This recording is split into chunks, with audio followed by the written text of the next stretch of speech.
오늘 본문 말씀 13절에서 28절 다윗이 고난을 겪으면서 하나님 앞에 기도하는 내용입니다. 자신을 박해하고 핍박하는 이들 앞에서 다윗은 하나님 앞에 나아가 엎드려 하나님께 말씀드리고 하나님께서 정말 이들을 심판해 주시기를 기도하고 있습니다. 여러분, 예수 그리스도를 잘 믿는 저와 여러분도 살아가다 보면은 정말 어려운 고난을 겪는 때가 있습니다. 뜻하지 않은 그 고난을 겪을 때가 있죠. 어떻게 하면 여러분 그 고난을 우리가 잘 헤쳐나갈지 오늘 본문을 통해서 함께 알아보도록 하겠습니다. 여러분, 우리는 고난이 올 때 첫째, 우리는 하나님께 나아가야 합니다. 13절 말씀 함께 읽겠습니다. 여호와여, 나를 반기시는 때에 내가 주께 기도하오니 하나님이여, 많은 인자와 구원의 진리로 내게 응답하소서. 아멘. 다윗은 자신의 기도가 주님께 허용되는 때, 하나님께서 은혜를 베푸시는 때, 하나님께서 그때 바로 하나님께 자신을 구원해 달라고 기도합니다. 다윗이 지금 어떠한 상황에 있는지 보면요, 14절과 15절을 보면 알 수 있습니다. 함께 읽겠습니다. 나를 수렁에서 건지사 빠지지 말게 하시고 나를 미워하는 자에게서와 깊은 물에서 건지소서. 큰 물이 나를 휩쓸거나 깊음이 나를 삼키지 못하게 하시며 웅덩이가 내 위에 덮쳐 그것의 입을 닫지 못하게 하소서. 아멘. 다윗은 자신을 미워하는 자들로부터 수렁에 빠져 있고 점점 자신이 깊이 잠기게 된다라고 말합니다. 그리고 또한 홍수가 자신을 침범해서 자신을 덮쳐오는데 그 깊은 물이 자신을 삼키지 않게 해달라고 하나님께 말합니다. 웅덩이가 또한 자신을 향해서 입을 열어 자신을 삼키지 못하게 해달라고 말합니다. 다윗은 지금 자신을 미워하는, 자신을 죽이려고 하는 그 원수 앞에 서 있는 그 상황을 하나님 앞에 기도하고 있습니다. 16절 말씀 함께 읽겠습니다. 여호와여, 주의 인자하심이 선하시오니 내게 응답하시며 주의 많은 긍휼에 따라 내게로 돌이키소서. 아멘. 다윗은 자신이 수많은 어려움과 대적들 앞에 있지만 하나님의 인자하심과 선하심을 말하면서 하나님의 긍휼하심으로 자신에게 응답해 주기를 간구하고 있습니다. 여러분, 다윗이 사울왕을 피해서 참 오랫동안 도망 다녔습니다. 사울을 피해서 이곳저곳으로 도망 다닐 때 다윗은 아굴람 굴에서 자신을 따르는 무리들과 함께 생활했습니다. 이때 다윗이 블레셋 사람들이 나타나서 그일라 사람들의 추수하는 그 타작마당을 공격해서 곡식을 다 빼앗아 간다는 소식을 듣고 다윗은 자신이 지금 도망자 신세이지만 자신의 무리들을 이끌고 그일라 지역에 가서 그들을 구원하였습니다. 블레셋 사람들을 무찔러 주었습니다. 하지만 이 소식을 들은 사울은 다윗이 어디 있는지 알고 그 다윗을 잡기 위해서 그일라 사람들에게 왔습니다. 그일라 사람들은 사울왕이 두려워서 배은망덕하게 자신들을 구해준 그 다윗의 은혜를 잊어버리고 사울왕에게 다윗을 넘기려고 하였습니다. 다윗은 또다시 광야로 숨어 다녀야 하는 신세가 되었습니다. 10 광야에 머물고 있을 때 10 사람들이 다윗이 숨어있는 위치를 사울왕에게 고발하였습니다. 10 사람들은 다윗과 같은 유다 족속의 사람들이었는데 이들이 바로 다윗을 신고한 것입니다. 다윗이 생명을 걸고 도와주었던 사람들은 한 번이 아니라 2번이나 다윗을 사울에게 넘겨주려고 하였습니다. 다윗은 자신이 은혜를 베풀었던 사람들에게 배신을 당하였고 자신의 고향 사람들에게 배신을 당한 것입니다. 다윗은 자신이 믿고 의지할 사람 하나조차 없는 그 상황에서 하나님께 나아가 기도하였습니다. 시편 54편 1절 2절 말씀을 제가 여러분에게 읽어드리겠습니다. 하나님이여, 주의 이름으로 나를 구원하시고 주의 힘으로 나를 변호하소서. 하나님이여, 내 기도를 들으시며 내 입의 말에 귀를 기울이소서. 라고 이렇게 다윗은 기도하였습니다. 다윗은 자신을 구원할 분이 하나님이라는 것을 알았습니다. 그리고 바로 주의 이름으로 자신을 구원해 달라고 말합니다. 여러분, 우리는 예수님을 따르는 자들에게도 살다 보면 어려운 일이 겹쳐온다는 것, 이것 알고 있지요? 큰 문제를 겪다 보면 온몸에 힘이 다 빠지고 쓰러져서 일어날 힘조차 없을 때가 있습니다. 정말 무기력해져서 아무것도 할 수가 없습니다. 점점 몸이 깊은 물에 빠져 들어가는 것만 같습니다. 이때 우리는 하나님께 등을 돌리고 하나님을 외면하고 싶어집니다. 하나님 왜 나에게 이렇게 하십니까? 라고 하나님께 묻습니다. 그리고 하나님을 신뢰하는 것을 그만두고 하나님을 떠나고 싶습니다. 하지만 많은 문제와 심지어 사람들이 나를 조롱하고 비웃는 그러한 상황이 되어도 우리는 하나님께 기도하기로 결단해야 합니다. 의지적으로 결심해야 합니다. 왜냐하면 이 상황에서 우리를 구원하는 분은 바로 하나님 한 분이시기 때문입니다.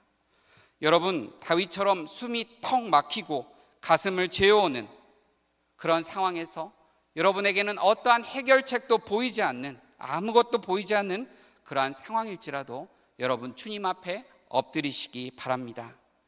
하나님 앞에 엎드린 다윗이 하나님 앞에 기도하는 내용을 우리는 볼 수 있습니다. 23절과 25절 말씀 우리말 성경으로 함께 읽겠습니다. 그들 눈이 어두워져 보지 못하게 하시고 그들 등이 영원히 굽어지게 하소서. 주의 진노를 그들에게 쏟아 부으시고 주의 격렬한 분노로 그들을 덮치소서. 그들이 있는 곳이 황폐하게 돼 그들의 장막에 아무도 살지 못하게 하소서. 아멘. 다윗은 주님께 모든 것을 다 쏟아내고 있습니다. 그냥 여러분의 상황에서 일어나는 모든 일을 안고 살지 마십시오. 주님의 이름을 부르십시오. 주님이라고 외치시면서 여러분이 주님께 나아갈 때 바로 주님이 여러분의 생명줄이 되어 주실 것입니다. 능력의 이름 예수, 구원의 이름 예수, 모든 어둠을 파하는 이름 예수, 그 예수의 이름을 부르십시오. 예수 그리스도의 구원이 여러분들에게 임할 것입니다. 예수님께서 여러분들에게 생명의 줄이 되어 주실 것입니다. 고난이 올 때 둘째, 우리는 고난을 받으신 예수님을 기억해야 합니다. 여러분, 우리를 향한 비난, 우리가 피하지 않고 감당하는 것 쉬운 일은 아닙니다. 여러분 생각해 보십시오. 여러분 일터에서 여러분이 예수 그리스도를 믿기 때문에 여러분이 그곳 가운데 비난을 받게 된다면 어떻습니까? 여러분이 예수를 믿기 때문에 직장에서 손해를 봐야 된다면 어떻습니까?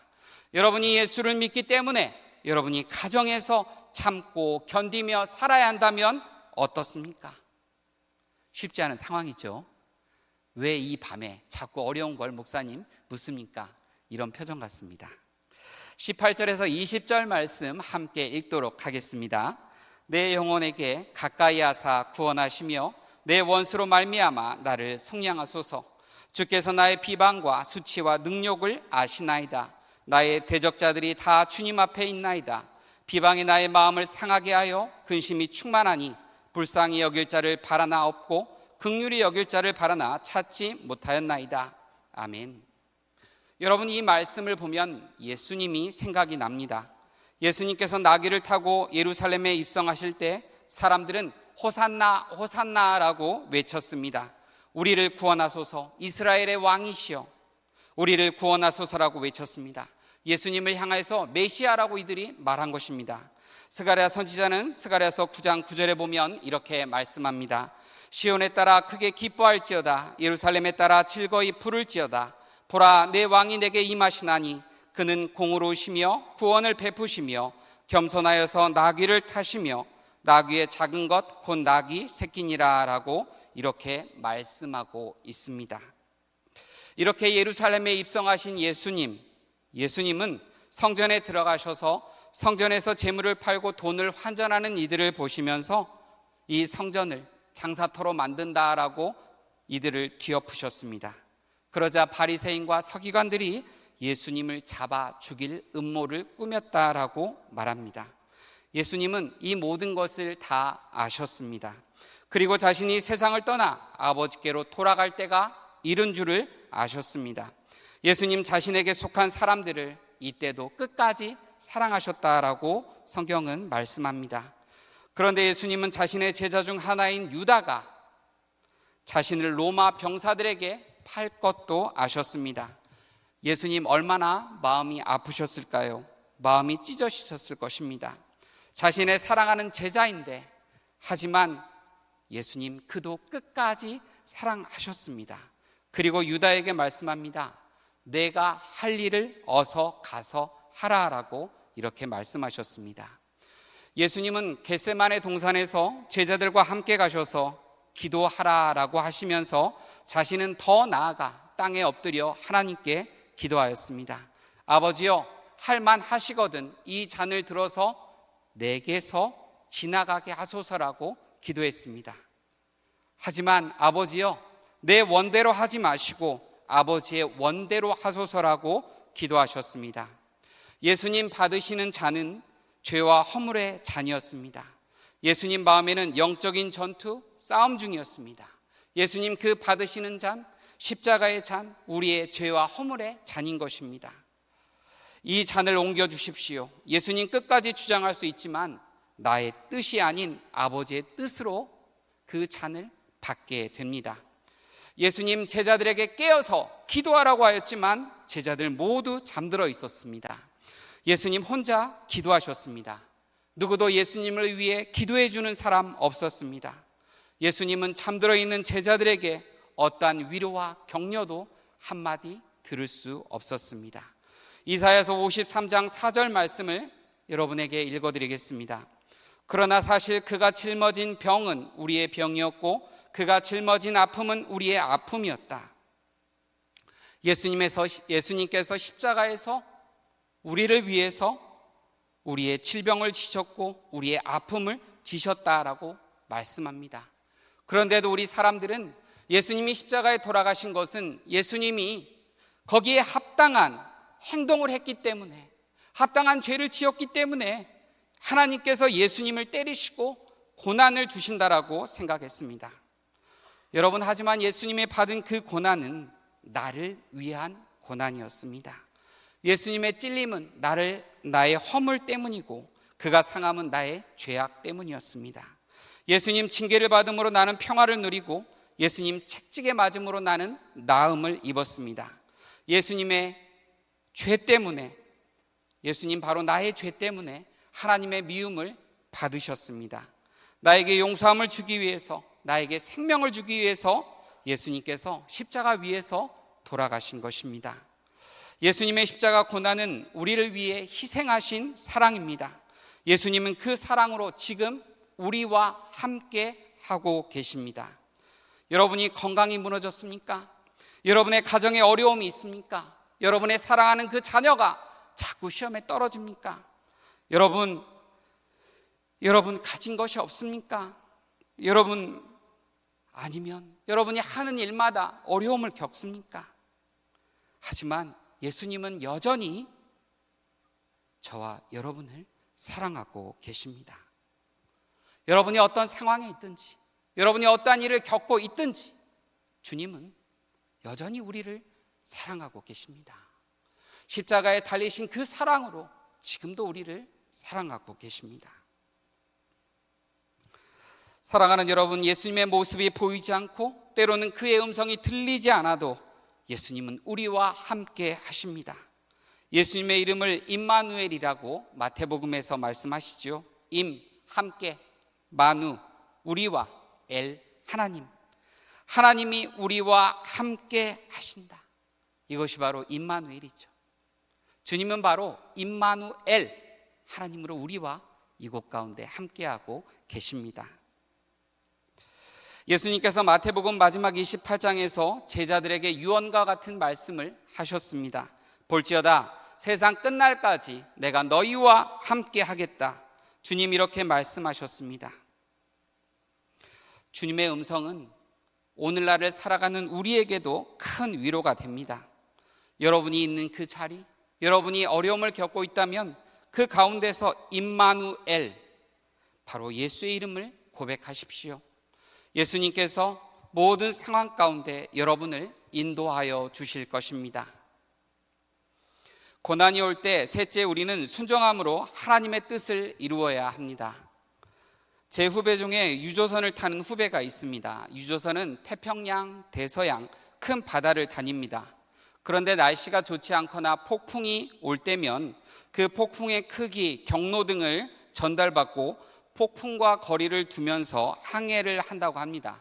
그런데 어쩔 수 없이 태풍을 만나게 되는 경우도 있다고 합니다. 태풍의 위력은 너무도 크고 대단해서 그 큰 배도 흔들리고 파도가 배 위에까지 치고 올라와서 아무리 배를 오래 탄 선원일지라도 무섭기만 하다고 하였습니다.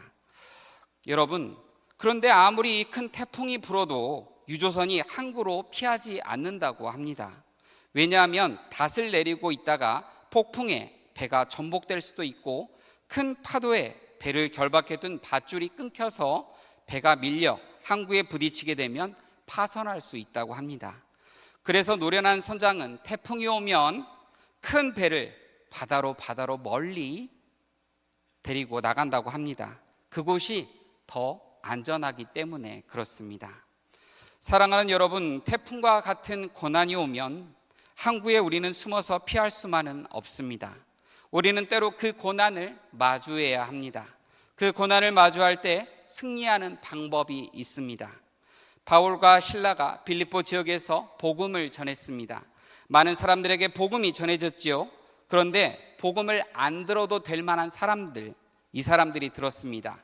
바리새인과 서기관들이죠.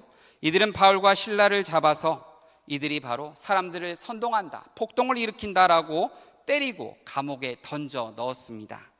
그런데 바울과 실라는 억울함에도 그 불평을 할 수 있음에도 왜 이런 일들이 우리에게 일어났는가라고 하나님께 따질 수 있음에도 그렇지 않고 감옥에서 하나님을 찬양했습니다. 제가 생각하기에 다윗이 하나님의 법궤가 돌아올 때 바지춤이 내려가도록 찬양했던 것과 비길 정도의 아름다운 찬양이다라고 생각이 됩니다. 바울과 실라의 찬양은 하나님, 제가 무엇을 잘못했나요?